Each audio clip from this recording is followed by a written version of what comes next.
नमस्कार दोस्तों, स्वागत है आपका विक्रम क्लासेस पर। आर ओ यारो के प्रीवियस ईयर में आए हिंदी के महत्वपूर्ण प्रश्न। तो चलिए शुरू करते हैं अपने पहले क्वेश्चन से। विहित का विलोम है, सही आंसर है बी निषिद्ध, जबकि अहित का विलोम हित होता है और रहित का विलोम सहित होता है। तामसिक का विलोम है, सही आंसर है ए सात्विक। धार्मिक का विलोम अधार्मिक होता है, आध्यात्मिक का विलोम भौतिक होता है और नास्तिक का विलोम आस्तिक होता है। यथार्थ का विलोम है, सही आंसर है ए कृत्रिम। इसके अलावा अयथार्थ का कल्पित हो सकता है, उचित का विलोम अनुचित होता है। अन्य विलोम है औरत का मर्द होता है, काला का सफ़ेद, खाली का भरा, गधा का घोड़ा, चित का पट, जल का थल, शांति का युद्ध और सृजन का विनाश या संहार होता है। सृजन का विलोम है, सही आंसर है ए संहार। चूंकि कोई चीज़ सृजन करना होता है तो उसका संहार विलोम होगा। अध्यवसाय का विलोम है, सही आंसर है बी अनध्यवसाय। बर्बर का विलोम है, सही आंसर है सी सभ्य। उर्वर का अनुवर विलोम होता है, सीधा का टेढ़ा होता है। ध्वंस का विलोम है, सही आंसर है बी निर्माण, जबकि विध्वंस और ध्वंस ये एक दूसरे के समानार्थी होते हैं। और विनाश का सृजन विलोम होता है। तरुण का विलोम है, सही आंसर है सी वृद्ध, जबकि अबला का विलोम सबला होता है। संपन्न का विलोम है, सही आंसर है बी विपन्न। निर्धन का धनी विलोम होता है, विपद का संपद विलोम होता है और अस्थिर का स्थिर विलोम होता है। उपेक्षा का विलोम है, सही आंसर है ए अपेक्षा। लिपि शब्द की शुद्ध वर्तनी है, सही आंसर है डी लिपि। नीति शब्द की शुद्ध वर्तनी है, सही आंसर है ए नीति। निम्नलिखित विकल्पों में से शुद्ध वर्तनी वाला शब्द का चयन कीजिए, सही आंसर है डी उपर्युक्त। शुद्ध वर्तनी का चयन कीजिए, सही आंसर है बी शिक्षणेत्तर। शुद्ध वर्तनी का चयन कीजिए, सही आंसर है बी सौहार्द। शुद्ध वर्तनी का चयन कीजिए, सही आंसर है सी सौजन्य। निम्नलिखित में से शुद्ध वर्तनी कौन सी है, सही आंसर है ए अनधिकार, ना कि अनाधिकार होता है। सन्यासी की शुद्ध वर्तनी है, सही आंसर है सी सन्यासी। तो सन्यासी में अंग की बिंदी और आधीना दोनों का प्रयोग किया जाता है। अनिर्वचनीय शब्द का शुद्ध वर्तनी है, सही आंसर है ए अनिर्वचनीय। तो अनिर्वचनीय में जो है वा में रेफ वाली रा का प्रयोग किया जाएगा। अंतरतलीय शब्द का शुद्ध वर्तनी है, सही आंसर है बी अंतरतलीय। तो ता के ऊपर जो है रेफ वाली रा का प्रयोग करेंगे। बहुव्रीहि शब्द का शुद्ध वर्तनी है, सही आंसर है सी बहुव्रीहि। तो हा में जो है चोटी की मात्रा का प्रयोग करेंगे। जिस पुरुष की पत्नी साथ नहीं है, वाक्यांश के लिए एक शब्द है, सही आंसर है डी विपत्नीक।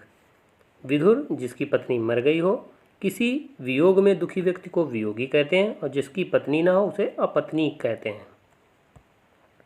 जिस पेड़ के पत्ते झड़ गए हों के लिए एक शब्द है, सही आंसर है डी अपत। और गिरा हुआ पत्ता को प्रपर्ण कहते हैं। तैरने की इच्छा को कहते हैं, सही आंसर है बी तितिरसा। हाथी की पीठ पर रखे जाने वाले आसन के लिए शुद्ध शब्द है, सही आंसर है बी हौदा।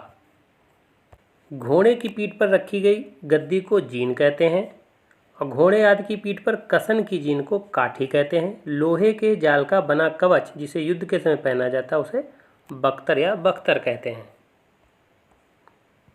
जो प्रमाण से सिद्ध ना हो सके के लिए एक शब्द है, सही आंसर है बी अप्रमेय। जिसे प्रमाणों से सिद्ध ना किया गया हो उसे अप्रमाणित कहते हैं। जो मापा ना जा सके उसे अपरिमेय या अपरिमित कहते हैं। जिसे प्रमाण द्वारा सिद्ध न किया जा सके उसके लिए सही शब्द है, सही आंसर है सी अप्रमेय। उपनिवेश से संबंध हो जिसका, उसके लिए एक शब्द है। सही आंसर है बी औपनिवेशिक। जिसका संबंध उपन्यास से हो उसे औपन्यासिक कहते हैं। उपनिवेशों का अपने अधीन रखने का सिद्धांत उपनिवेशवाद कहलाता है। जो स्त्री सूर्य भी ना देख सके, वाक्यांश के लिए एक शब्द है। सही आंसर है डी असूर्य पस्या। टकसाल का तत्सम रूप है। सही आंसर है ए टंकशाला। इनमें से तत्सम रूप है। सही आंसर है डी पाद, चूंकि इसका तद्भव पैर या पांव होता है। भैंस तद्भव शब्द है, इसका तत्सम महिषी होता है। 12 का जो तत्सम शब्द है वो द्वादश होता है। सच का तत्सम सत्य होता है। गोबर का तत्सम रूप है। सही आंसर है बी गोमय या गोमल भी कहते हैं। माँ का तत्सम रूप है। सही आंसर है ए मातृ या अम्बा भी कहते हैं। माँ शब्द का तत्सम रूप है। सही आंसर है ए और सी दोनों, माता और मातृ दोनों। खाट का तत्सम रूप है। सही आंसर है ए खटवा। पनही शब्द का तत्सम रूप है। सही आंसर है डी उपाना। पर्ण तत्सम शब्द है, इसका तद्भव पान होता है। तांबूल पान का पर्यायवाची है। पर्ण का तद्भव शब्द है। सही आंसर है सी पन्ना। पोखर का तत्सम रूप है। सही आंसर है ए पुष्कर। दाहिना का तत्सम रूप है। सही आंसर है बी दक्षिण। दोनों शब्द किस प्रकार का संख्यावाचक विशेषण है। सही आंसर है ए समुदाय बोधक। अब आप देखें, दोनों तीनों चारों इस तरीके से प्रयोग किया जाता है तो समुदाय बोधक होगा, और गुना का प्रयोग किया जाए जैसे दुगुना तिगुना चार गुना तो आवृत्ति बोधक होगा, जबकि पहला दूसरा तीसरा ये क्रम बोधक होगा। दोनों शब्द है। सही आंसर है ए समुदायवाचक विशेषण, क्योंकि कम से कम दो लोगों से मिलकर जो है समुदाय बनता है, इसलिए दोनों शब्द समुदायवाचक विशेषण होगा।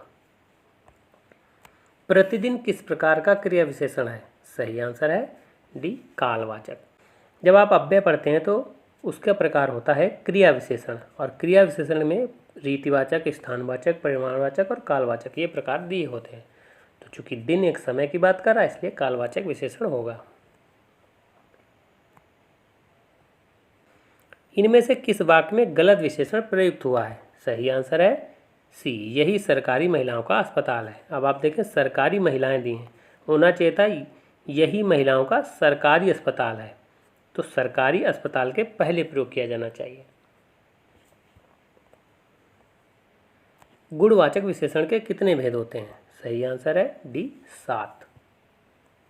7 में अगर आप भेद देखें तो काल, स्थान, आकार, रंग, दशा, गुण तथा दिशा, तो ये 7 भेद होते हैं। काला घोड़ा तेज दौड़ता है में क्रिया विशेषण है। सही आंसर है सी तेज।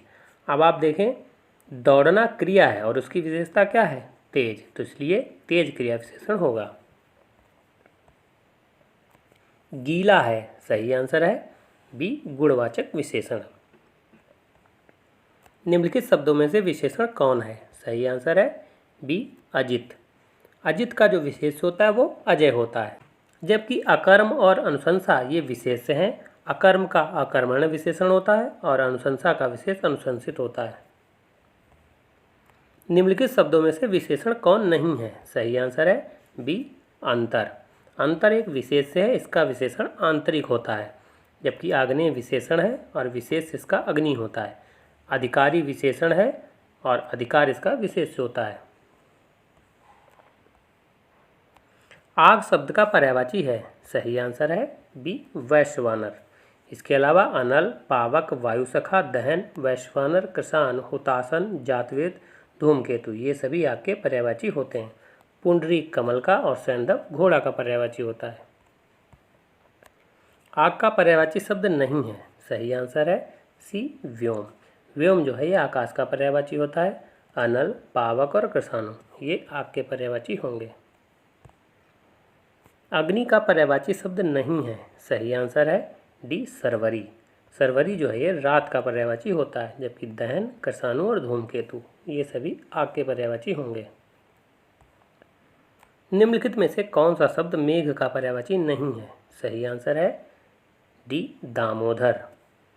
जबकि पयोधर, जलधर, वारिधर ये सभी मेघ के पर्यायवाची हैं। निम्नलिखित में कौन सा शब्द मेघ का पर्यायवाची है? सही आंसर है ए अम्बुद। मेघ के अन्य पर्यायवाची हैं पयोद, बादल, पयोधर, जलधर, वारिद, अम्बुद, बलाहक, घन और नीरद। जबकि पुष्कल सोना का पर्यायवाची होता है, शक्र इंद्र का और नलिन कमल का पर्यायवाची होता है। बादल का पर्यायवाची शब्द है, सही आंसर है ए नीरद। कपड़ा का पर्यायवाची शब्द है, सही आंसर है सी पट। इसके अलावा अंबर, वस्त्र, वसन, परिधान, पट और चीर ये कपड़े का पर्यायवाची होंगे।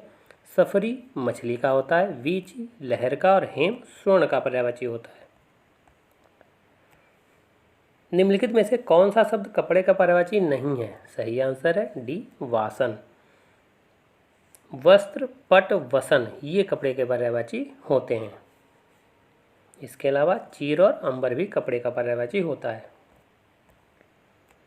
पुत्र का पर्यायवाची कौन सा है? सही आंसर है बी तनय। इसके अलावा आत्मज, सुत, वत्स, तनुज, तनय, नंदन ये सभी पुत्र के पर्यायवाची होंगे। जबकि वारण हाथी का होता है, नंदलाल कृष्ण का होता है और अनंग कामदेव का पर्यायवाची होगा। तो ये वीडियो कैसा लगा? अगर अच्छा लगा हो तो लाइक करें, शेयर करें, सब्सक्राइब करें। धन्यवाद दोस्तों।